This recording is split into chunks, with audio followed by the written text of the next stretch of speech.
missed your first day. I was Desiree. Daniela. Lisa. Valerie. Anders. Okay. Sarah. Sophia.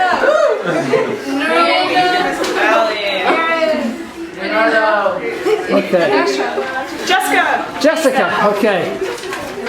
And this is the journalism class that puts out the sting, right? Yeah.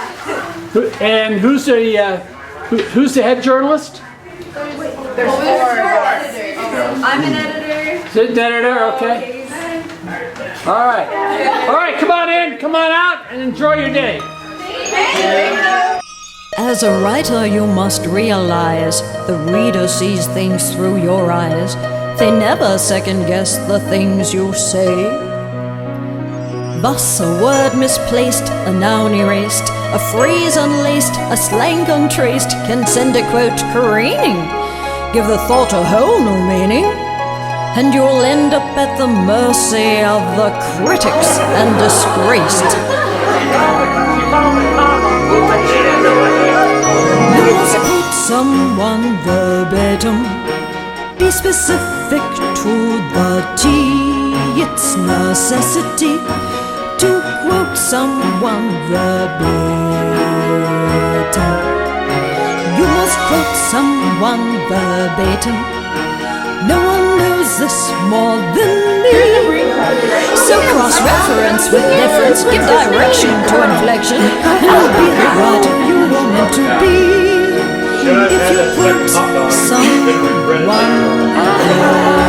verbatim, like me. So if you were to ask yourself a question, what would that be? Should I have had that second hot dog because I'm going to regret it later on? So you think you should have had that second hot dog? No, probably not. You know, but they were really, really good. You know, newspapering is maybe a dying breed, but journalism is not.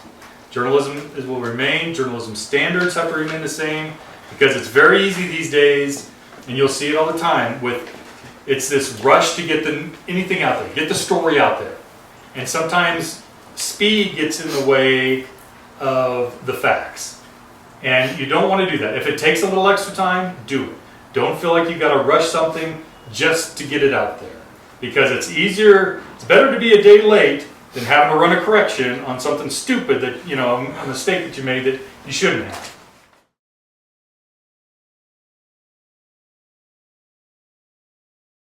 I came from an era where there was no social media, none of the technology that you have. I had the first camera we used had a 4" by 5" negative in it. You would take your picture and it had a slide, and before you could take the picture, you had to pull the slide out, because if you shot the camera without the slide out, you didn't have a photograph on there. What's the biggest surprise of being a student in the United States? Well, I was really amazed by the people, because Swiss people are more closed and not really outgoing, and here like everyone is really interested and starts talking with you, and that was really great. Neat answer. What about from you from Russia? I was very surprised what people here can like move on territory of Sedona. I mean, you have very bad transportation. Very, very bad. So the one over here, biggest. I wanted to like tell Miss Barton at one point in time was the very first month that I took this class, I couldn't stand it. I really hated the class.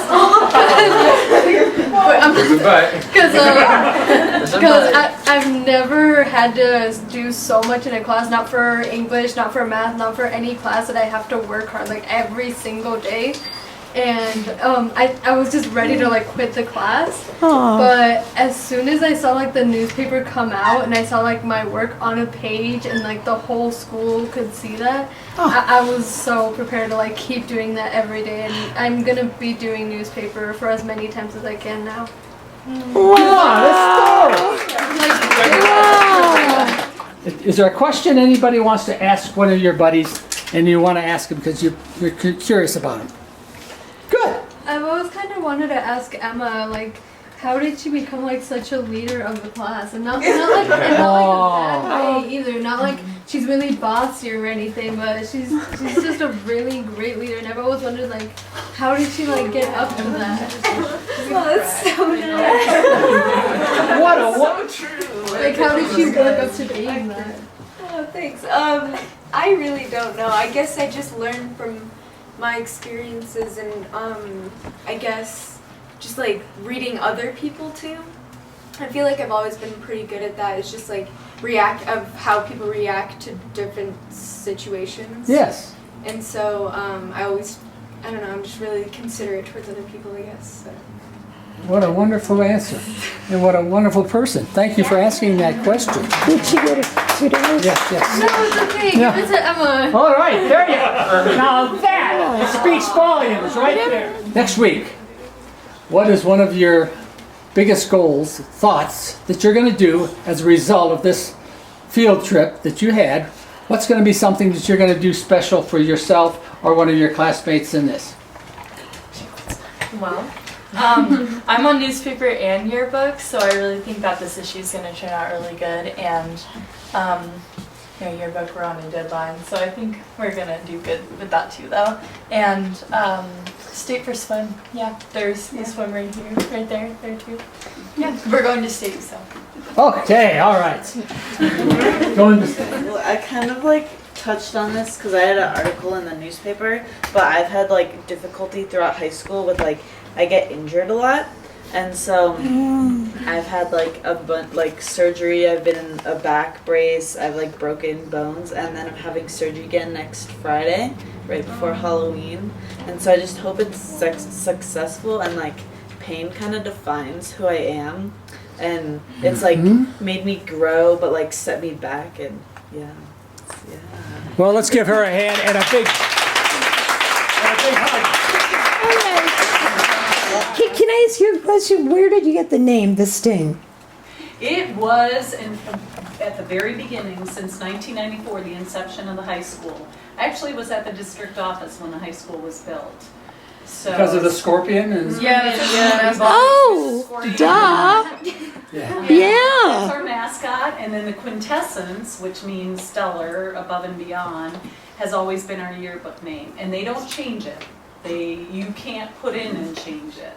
So we will always be the Sting, and we'll always have the quintessence yearbook. And it will always be scorpions. One of those things. So since 1994, we've been the voice of Sedona. Our little scorpion Sting. All right, thank you for coming.